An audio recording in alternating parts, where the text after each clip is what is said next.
All right, this is our Colossus stone. That's actually acid. Actually, these people wanted selling issues. I know. This is a new pattern we call it Colossus stone. And we poured this 8 inches thick because we put a step liner in the streets here. We put a full 7 1/4 inch chisel face on this edge. We have our 26 down there, but I didn't put them on because they were down this edge. But this is typical routine work for the following day. We're going to come back. Anything we couldn't get with a touch-up wheel, we're going to doctor up with a rub brick and a 4-inch concrete chisel. We just go in and straighten the joints out. I like the 4-inch chisels because they're rock hard, solid. They're not going to give like a cutting iron. We're going to really clean up that joint really good. Steve is mentioning that this is next day typical stuff. I don't feel that way. Go and get it on the first day, so you don't have to come back and do this. Yeah, there's, my crew, we were in production mode. We were pouring, stamping, trying to get 3, 4 pours in a day. And the guys, we can come back tomorrow and work these. Or some guys, you're doing a 500 square foot job, you're 45 minutes from home, we're going to detail as much as we can today. So there's, not a right and a wrong, but there's options out there. Yeah, the truth is, sometimes the concrete is going to start getting away from you, and you're going to have to come back and start detailing, the next day. The most important thing you can do with stamped concrete is make sure you have a texture on the whole surface. If you have to come back and clean up a little line or a squish up, it's not the end of the world. But you're not going to come back the next day and retexture this at all. It's so challenging. There's ways to kind of hide it and camouflage it. But again, as long as you have good texture on here, you can come back and do the detail work. And every tool, Steve will go over this all with you later, but you will have a wheel and a texture skin to match the stamp tool itself. So make sure you use the right one. We purposely left some of this yesterday. You see, some of it was rolled out and some of it's not. That way we can show you how to do detail work. If you let it go 2 or 3 days, you're going to have to maybe sometimes use a saw blade with a little cut wheel on it or a crack chaser on there, depending on the pattern. My best friend is usually a screwdriver. If I come back the next day, or a 5-in-1 tool, and I just come in here and scrape those out. They come right out, guys. It's super easy to do, but this will define your job. It'll make it look a lot better than I walk around with concrete all the time, and the hotels that we stay at, you see squish ups everywhere. It looks tacky. This be the difference between getting $10 to $15 a square foot and 20 plus a square foot just doing your detail work. Don't worry about the scratches that you see in here. Solvent-based sealer will cover those up. And this one right here, we're going to antique it, so antique it will settle in there as well. Yeah, this was done with a liquid release, so we will definitely be antiquing it. And you'll see, like the one he's on now is a little deeper. This one's a little deeper. These are my prototype stamps, so when I'm ready to start selling them, they'll have a consistent thickness. These were just, one of them might have been a little bit thicker than the other, and when we were pounding on the seams, we were getting a little bit of height difference here. So anyway, on this side here, this is that 7 1/4 inch step liner. It's nominal size, so it's just right on your lumber, and it's a single face. It's not a cantilever.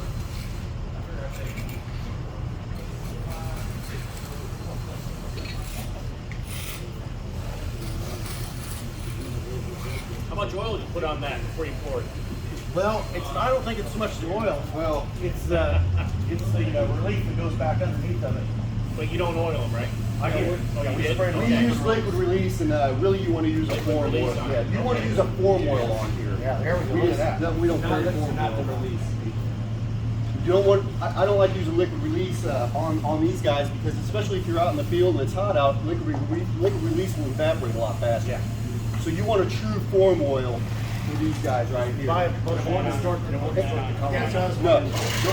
Well, we're going to talk about all that too, because you can see some color issues with this slab too, so we'll discuss all that. Keep your form liners as clean as possible. You start getting mud built up on them, and of course they're not going to slip right off. But ideally you want to use form oil. You see over here where we have a little bump out over here from that. You know, if your buttons, these form liners up together, you can use aluminum foil or Play-Doh to take care of all those little crevices. That way you don't have to come back. I use plumber's putty. Plumber's putty. So you can take it out, throw it right back in the can, and use it again. So plumber's putty really allows you to contour the perfect. And then spray your form oil over that, and you'll have a clean release as well. But if you want to cut them at a 45, we make more. I tell everybody, cut them off. If there isn't a stamp out there, you know, that fit your need, make it. When I was in business, if you use a running box brick up against the wall, it takes you forever to get in and get all those little detail things. Well, I can take my floppy tool, cut it about 2/3 over. Now I have 2 starters. Same way with the wooden plank. Anything with a finger joint, I would cut tool, one tool, and then my own starter. Now, you will see this year, I've created about our top 10 patterns of starter sets form. So, like this one here, I'll show you after a bit. It's got a starter for it, so I'll take it right down this wall, and not even use a floppy. This one here will have a 2 foot by 2 foot to go with it. So if you're up against the wall, you can drop it right in there. But I feel, as you know, 20 some years in the business, you know, I come out with these starters, and my sales team is all going, huh? You know, what's that? You know, I said, well, you guys have a poured concrete.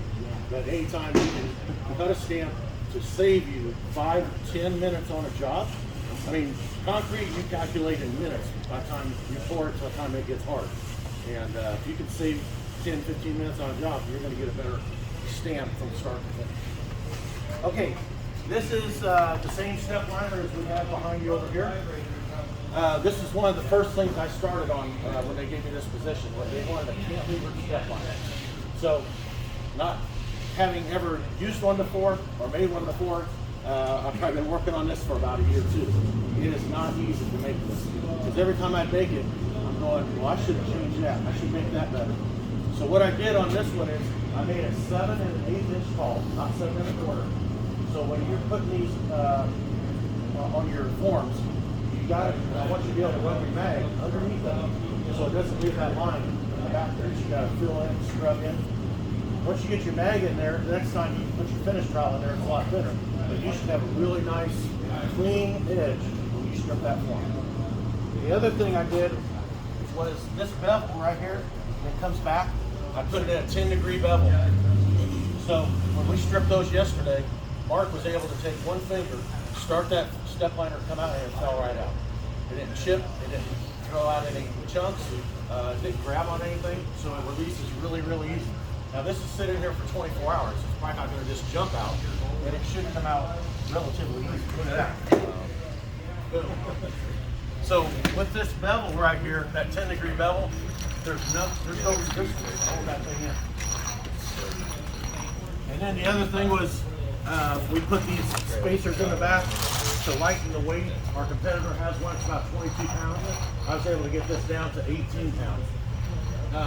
If you screw them to a 2x4, 2x8, I'm sorry, 2x6 is recommended, so you can get underneath there.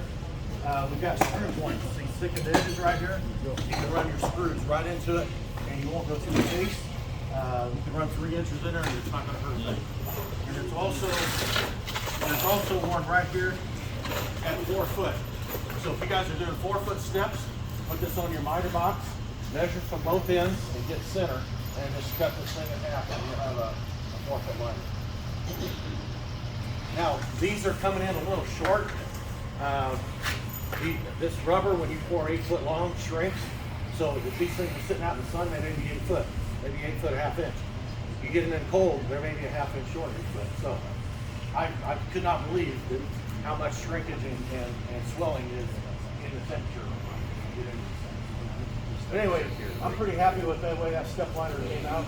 They are available now, and we've been selling them after every single demo. They've been jumping. So, okay, that's my 5 minutes on that. Let me get this out of the way, and Johnny's going to start moving. All right, guys. In my opinion, this is one of the most important steps right here when you and you're going to come back and seal concrete or put an antiquing solution on there. A couple things here. You can look at the slab. You can see where we have all this discoloration over here. Everybody knows what this is. Efflorescence. That's your calcium hydroxide making its way out, and it starts turning white. It's almost in every slab of concrete. We don't notice it when we pour gray concrete because it blends right in. Ways to avoid this: pour at a low slump. Don't pour at a 7 slump. You're going to have a lot more moisture in that concrete, and turn that water is going to want to come up. And again, when you have colored concrete, you're going to notice it. You see it here. We poured on top of tar paper here, so the bleed water, everything's got to come up somewhere. It's not on a sand base, so it's coming up. Ways to eliminate this: again, pour at a low slump. You know, day one is a good way to help eliminate this as well. If you have it, what I like to do is come back and do a light acid etch on here, and then I neutralize it. Not only does that give me even color throughout the whole job and remove the efflorescence, but I'm also profiling the slab to accept my stain and my sealer. You know, just think about putting a sealer on a really smooth surface, a windshield for instance. If you're putting an acrylic sealer over a windshield, it's so smooth, eventually it's going to peel off. So if you have a garage floor that has a power trowel or it's been burnished, you can't really come in there and put a acrylic sealer on there. Eventually it's going to start it's going to start coming off. The only time I seal without prepping the concrete first if I'm using a cure and seal on same day application, meaning I have to cure it right after I get done with my last pass. I'm going to walk up there and I'm going to put the cure and seal on there, and then I'm done with it. If I'm coming back 2 or 3 days later to put antiquing on here or to put a sealer on, I always etch it and neutralize it. That way, again, I know I'm getting a good bite with my sealer or stain. You know, a couple other things that I do a little bit different. You guys probably don't use steel trowels around here much with the freeze and thaw. The problem there is guys don't know the timing. I'm not saying you can't use steel on exterior concrete, but if you're putting it on too soon, you're trapping moisture in the concrete and you get a lot of blistering and all that. The reason I don't like to use steel on here, the more you hit it with steel, you're densifying that surface and you're closing it up. If I'm going to put stain and sealer on here, I actually want a porous surface. I want to be able to let the stain soak in and the sealer to soak in. Anytime you're going to get ready to use an acid, we need the broom over here. You got it, Steve? You need to wet down the surface first. You just need to mist it down. You don't want puddling water on here. Our EX is going to come in a 1 gallon container. You can dilute it down. It's a citric acid, so it's not like muriatic acid where it'll just burn the whole top off. Now, if you're coming in real soon on green concrete, maybe dilute it down a little bit. This right here is about a 50-50 blend. It does have detergent in there to help clean as well. So all I'm doing is pumping this up. Sorry. Didn't think of that. Back at the shop, most of our sprayers have an air chuck on there. We just pump them up with a compressor. I'm gonna start sweating in a minute. Don't let that happen. All right, you want to spray this on evenly? What's the detergent in it? It's just to help clean. Oh yeah, what kind though? That's proprietary. No, it's already in the EX. Yeah, it's in the EH. Yeah. I think it's. Dawn dish soap. I don't think it's done. I think it might be sunset. Sunset. Darn chemist won't tell Called me. a surfactant. It's in the EX. Yeah. Yes, it has the etching and the detergent in it. Trust It's our ready to chemist. use right out the bottle, but you can dilute it down to clean things. Our chemists don't even let secrets out to us. No. You can, unlike muriatic acid or hydrochloric acid, this doesn't have the odor. I still would keep it away from vegetation. The big thing is, if you're using an acid, doesn't matter what kind of acid it is, muriatic acid or REH, whatever, make sure this product does not dry on the surface of the concrete. If it dries, you're going to create another film on it. It's going to almost look like effervescence does, and then you got to come back and get all that off. So if you're on a big job, one guy needs to keep the concrete wet at all times. Anytime you come through and acid etch, you need to neutralize it. We have a product called NutriClean. It gets diluted down. You put about 4 to 8 ounces of NutriClean in a gallon of water, and then spray down, and it'll kill the acid. It does kill it on contact. So a lot of times I'll put it in a 5-gallon bucket and just pour it at the high side and just push it around. Now I want to talk about why you're doing this again. As troubleshooter for 20 some years, I see a lot of release agent left on, way too much left on, and then the sealer fails. It not only just turn white, it'll literally flake off, and then it takes your release. I've gone to some uneducated parts of the country, and I've got, I look at somebody's Facebook page. I will go out on the job to meet this guy, and the first thing I say is, I got a couple suggestions for it. And he goes, well, if you're telling me to take more release off, I'm not doing it. That's what my customer wants. I go, that customer doesn't want that in 5 years, I'll guarantee you. But just a pressure wash off, which I used to do until I found this product, and when we start selling it, this will take off just a little bit more than a pressure washer, which is good because you get a better bond of your sealer. And you're also getting a porous surface. It's etching it open just a little bit. Anytime you can get a better bond in your sealer, it's going to last a whole lot longer. I literally could see the stuff that we were doing, even in testing, lasting longer, having better bonds.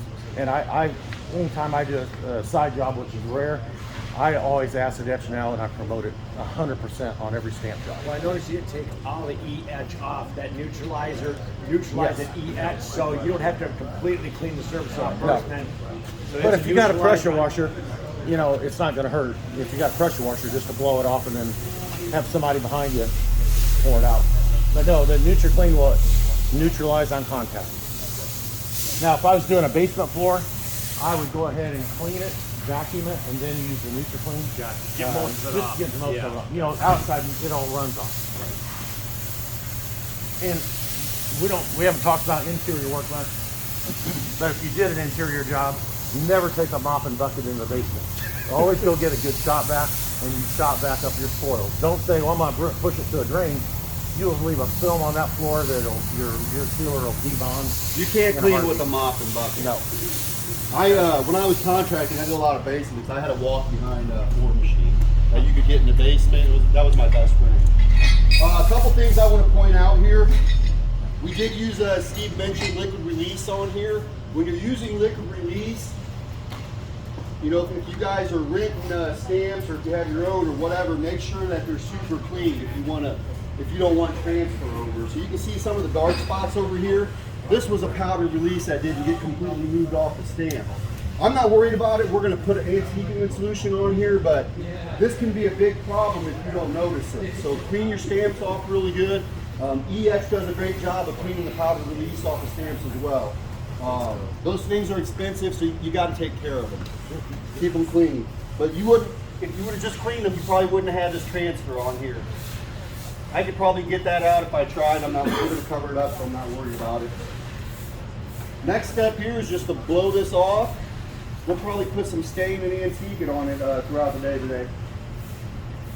Now use that E-etch on the colored concrete with the liquid color opposed to the powder. Yep. Is there any difference in that from the top of that set as far as color-wise? No, it won't affect it at all. Yeah, I use an E-etch on all concrete. If I'm putting a sealer on there, I'm E-etching and neutralizing every job.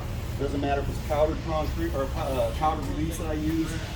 Even the broom finish concrete slab, if I'm going to let it I cure meant out, the color itself. it won't affect the colors. No. It might darken up a little bit, but you wouldn't be able to It's not tell. what I'm saying is it's not gonna eat down too far into that No. opposed to the liquid colors in the entire mix opposed to the powder. No, but if you get on there on really fresh green concrete and you're scrubbing with a broom and you have E-etch on it, you can start to remove some of the paste. and you start seeing the aggregate. So it's important to, know your mix and, know how it's setting up. Always start, cleaning on a small area over here. Don't go out there right in the middle of it and start scrubbing away, the next morning when you've been in, 32 degrees at night. You're going to have really soft concrete. If you're e-etching and grooving real hard, you can take the paste off. Yeah. Sometimes in the fall, we'll wait a couple days before we get on a job and remove the powder release. You don't necessarily come back the next day for the cooler months. Now, 85, 90 degree weather, we're going to come back the next day to remove all this. Now let me put an asterisk beside that, because if you got multiple pours and you're pouring the one today, the one tomorrow, then that release agent needs to stay on both of them as close to the same amount of time. On this one here, this is do as I say, not as I do. I don't like to see anybody walking on powdered release agent before it's been cleaned off. But the cold and dust down here to try to sweep some of the excess off of here before we get wet. But before we move on, I need to feed my ego a little bit. How's this look? Does that look like a sellable stamp? No, it's not antique yet, but when it is, this is. But what about the pattern skill? We're talking about a giant slab. We've got a saw cut it. Are we taking away Still some got it. aesthetics of? Yeah, but if you saw cut through your lines or this way, you're gonna see them every 12. You got to put saw Right, cut. that's what I'm saying. So And why not buy them in as many lines as you can? These are things you need to discuss with the homeowner. Anytime I'm going to go out and bid a job, you let them know that there's going to be lines there. I'm Just like this discussing. one, you got to cut lines in. Right. Look, I don't know how to say this without sounding arrogant or whatever, but I sold about 95% of the jobs that I went to. I spent a lot of time with customers. Before I even got out of my truck, if I knew they wanted to do a driveway, I already know what I'm going to do. I know what's going to look good on that house. I never allow them to, pick out colors on their own, and they're going to turn around and ask you like, well, what do you think? And if you're like, I don't know, I don't pick colors out. They're gonna go crazy. You look really, really bad when you do that. We get tech calls all the time from homeowners. My contractor's out here, we're trying to figure out colors. You as a contractor have to be confident in your products, and you have to know what's going to look good with the house. for you, yeah. Discuss all that. Discuss all these control joints. Johnny, I did have an answer for you. Okay, so going back to the starter sets that I designed. This one has a starter set. Right here is the half and 3/4. I can go down 10, 12, 16 feet, take that starter, turn it around, and I'll have a straight line go across here. Then I can put a running bond brick in or something like that, or some kind of a smooth border, or any kind of a border. Turn that starter back around about 2 foot over and start my pattern again. So you can put in designated saw cut areas As you go. Right. You could turn this pattern sideways and run one border to it using the same pattern. Just say, hey, we're going to go 12 foot, turn that thing, make a border here, and we'll saw cut on this side. Or even just do big blocks to this, and depending on how detailed you want to get, you can border all these in. With borders around them all, and have it just those are things that I discuss with the homeowner. Sometimes there's stamps that look better with saw cuts in them. You might not want to suggest a certain stamp. One of the things I did when I was in business, now this is 25 years ago, if somebody's giving me a check for a job that's 5 figures, I'm coming back, I put tile back a rod in, I caulk it with sub-leveling, and I'll take my powder release agent and a little 2-inch paintbrush, and I just tap that powder on top of that color, on that caulk, and it'll color that caulk.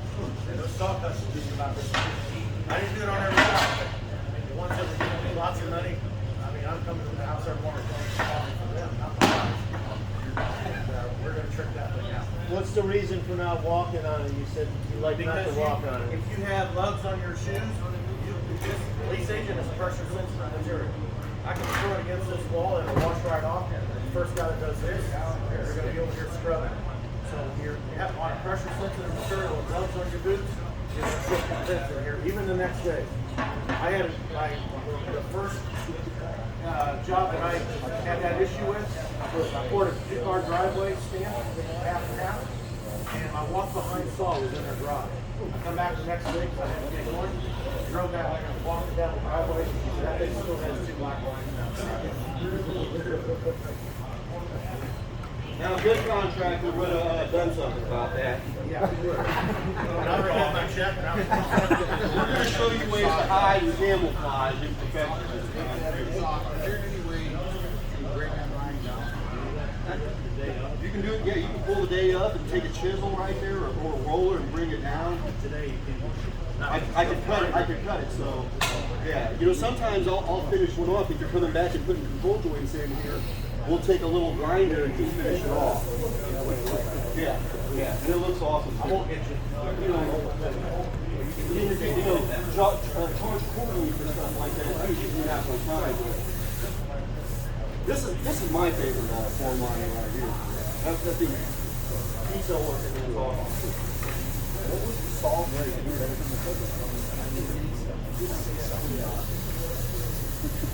Well, we just did. It's different than that.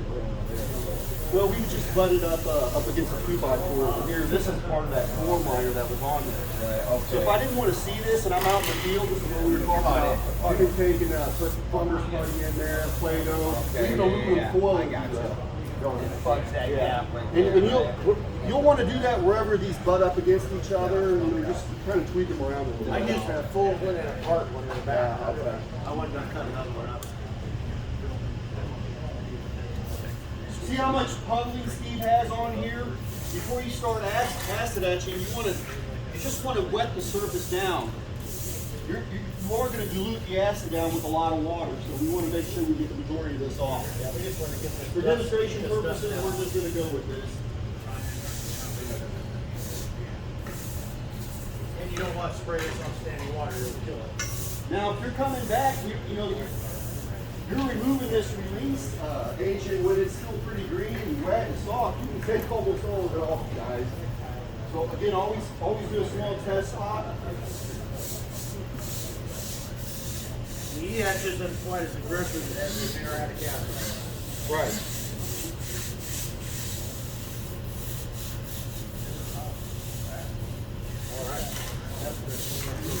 Sometimes when you start stamping, your concrete's a little bit wetter. It's going to take a little bit more release powder than it will when you're stamping towards the end.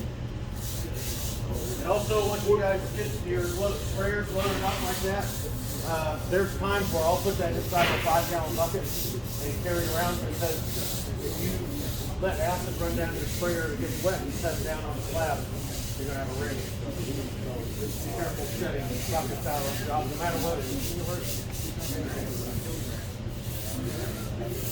So I was saying sometimes I use a little bit of E-etch over here to even out a job. Like, if you're starting, it's real wet, and then you're stamping over here, it's dry. The drier concrete's not going to take as much power release as the wet does. So E-etch is a good way to help even stuff out. Another way to do that is with a product called Antique It. We'll discuss that one. That's going to go over the liquid release later. You can see I'm a little bit darker over here on the release. That doesn't bother a lot of people. I might want to get it out. We're just going to leave it. You would do that with the E-etch there, you said? With the E-etch, and I might, scrub a little bit harder in that area. Our problem here is our floor is level. We're not getting any flow. That looks pretty darn good. Yeah, we didn't read it. What color is that? Is that rosemary? No, this is coffee. 2% loading and 306 brown. So it's canvas is the 1%, coffee is the 2%. Today we used rosemary on all of it.